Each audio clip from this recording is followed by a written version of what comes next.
So I'm here with Matthew Lopez. Matthew, how scary was that first round? It wasn't scary at all, actually. I felt I was winning the round, and then I got dropped, and I kind of went into autopilot. But it wasn't scary because I was just fighting. You know, that's what I do. That's what my training partners, my coaches. I just fought. You know, I got through the round, and you guys, I have the heart of a champion. I don't think anybody in this damn planet could take my heart away from me. So when it comes, push comes to shove, I'm gonna get back up and I'm gonna fight. That's what I do. Now, how does it feel to get your first UFC win here in the octagon? Oh man, it's incredible, especially against a guy like Mitch Gagnon. He's a seasoned veteran. He's pretty much went the distance with Renan Barao. You know, I'm sure a lot of guys aren't looking to take that fight with him. I don't know how many straight wins he had before that, but I'm here for one thing and one thing only. That's to get to the top, and it feels great to get a win, especially over a guy like that. It puts me on the map for sure. How bad was the groin shot at the start of the third round? Can I say? Yeah, go for it. Holy shit. I guess my cup was a little high, so it went right under the cup, and it caught me square in the nuts. Like it wasn't one of those square shots. It was like where it lifted your nuts and they fell. That hurt.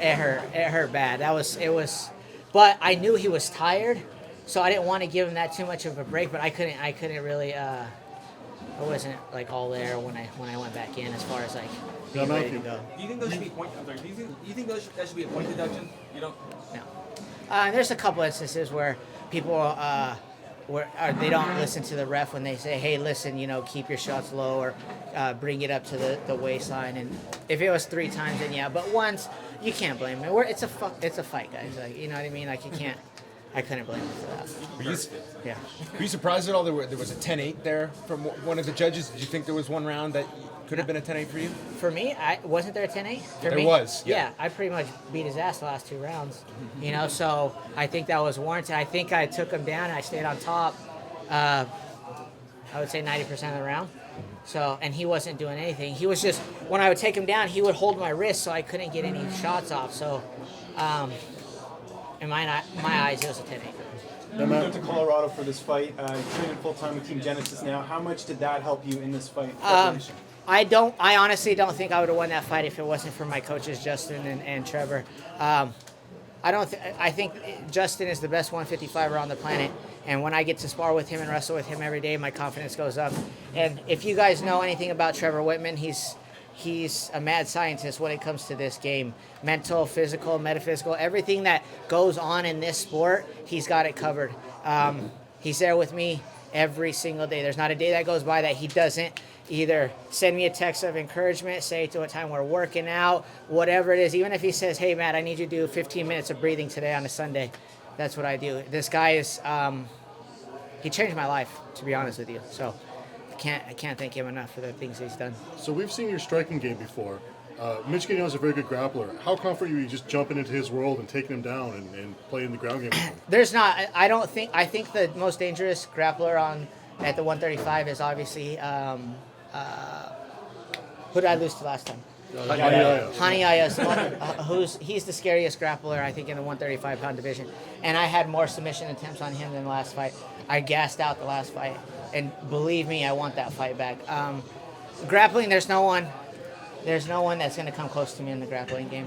Now, Rani Yahya, that was your first fight in the octagon too. Was that just octagon jitters that caused you to blow a little bit too much energy? I was talking to Dana about this too. Is some people think that there's no real being your first time in the octagon.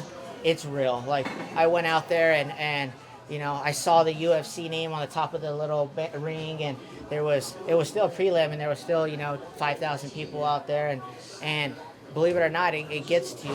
Whether it's subconscious or not, it gets to you. And by the second round, I was tired. So you can mark my words, I'll see Rani Yahya again. What was it like competing in front of the Canadian crowd there? They were really getting into it in that fight. So I didn't know that they booed me during the weigh-in, and then I really heard it today. So, but everybody's been asking me for autographs. I don't know if you guys seen on the way out. Everybody was like screaming, like, "Let's get a picture." These guys are fun. I enjoyed it, thoroughly enjoyed it. You know, Justin told me right before we walked out to make sure and soak it all in. That's not what I did my first UFC fight, and I'm definitely glad I took the time to take it all in. So 135's got a lot of young lions that are coming up and chomping at the bit. Now that you've had your second UFC fight, what do you want for your third one? Well, let's see if I can get back on the Denver card.